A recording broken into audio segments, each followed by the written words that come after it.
Well, it is a cold and wet day here in North Carolina. And today I'm going to talk about photographing wildlife in these really bad conditions. So come along and enjoy this adventure.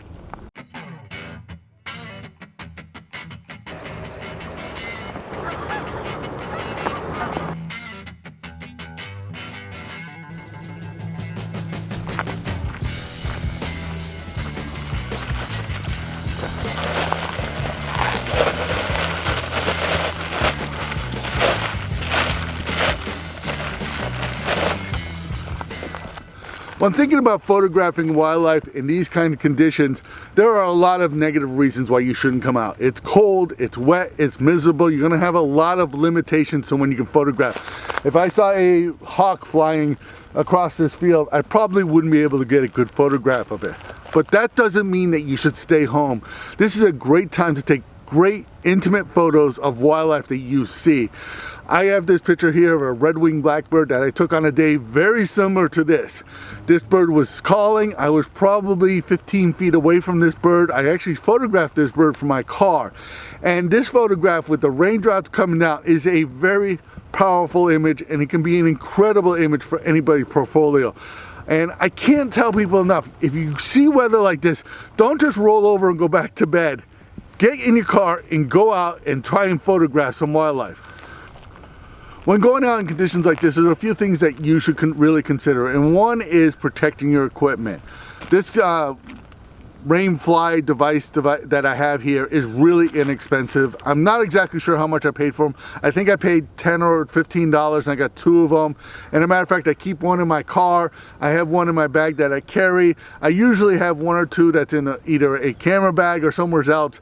These things are very useful because if it's raining like this, even though the lens is water protected and the camera is water resistant, it's still a good idea to protect your camera from this stuff. I also use this at the beach, or if I'm in a very harsh environment where there's a lot of sand blowing around, I'll put this on here just to offer a little bit more protection to the camera. And for the cost that these have and how light they are to carry and how easy they are to use, it's something I strongly encourage you to do.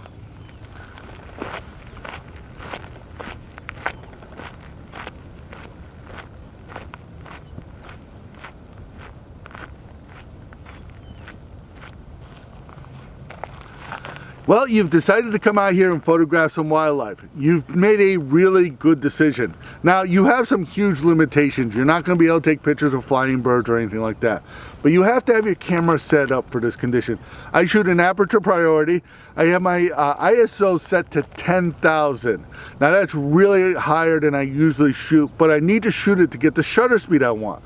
I am shooting with the aperture open all the way on this Sigma 150 to 600. That's 6.3. And that's giving me a shutter speed of 1,000th of a second. That's about where I want to be able to photograph these birds because they don't slow down in this weather. So what I'm going to do is basically find a good area to find birds and basically wait for them to come to me. This weather here is not ideal weather to go tracking down birds or anything like that because realistically I could be standing here and a hawk could fly behind me, and even if I saw it, I wouldn't be able to photograph it. So it's important to kind of find some place that you can just basically wait for the birds to come for. This is the kind of weather that I like to sit in my car and wait for the birds to come to me because I can turn the car on and warm myself up a little bit. I got a little bit of protection from the elements that are out there, such as the rain that's falling right now. And this is a great opportunity for you to do it. I think that as wildlife photographers, we have to take advantage of whatever tools we have available to us.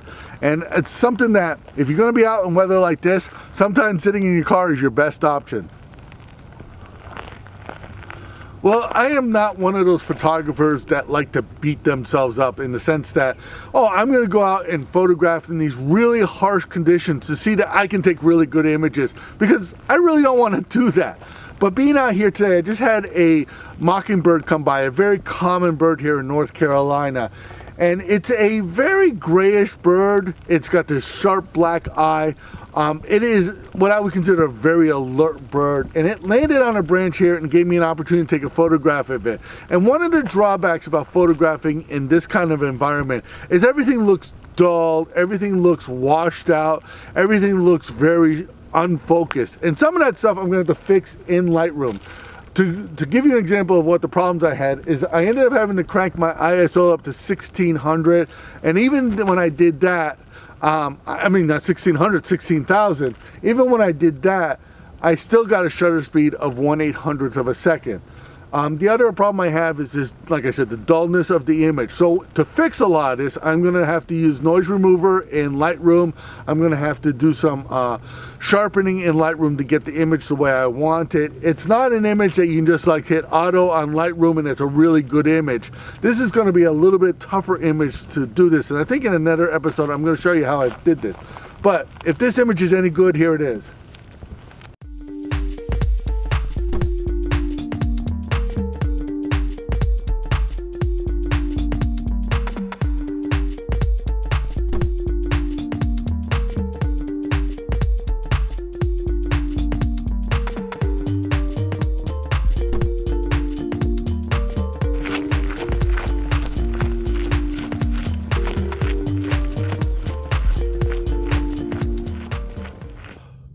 Well, as I've been standing out here, the rain has been coming in waves. And as you can tell right here, I have all my camera equipment under the tailgate of my SUV.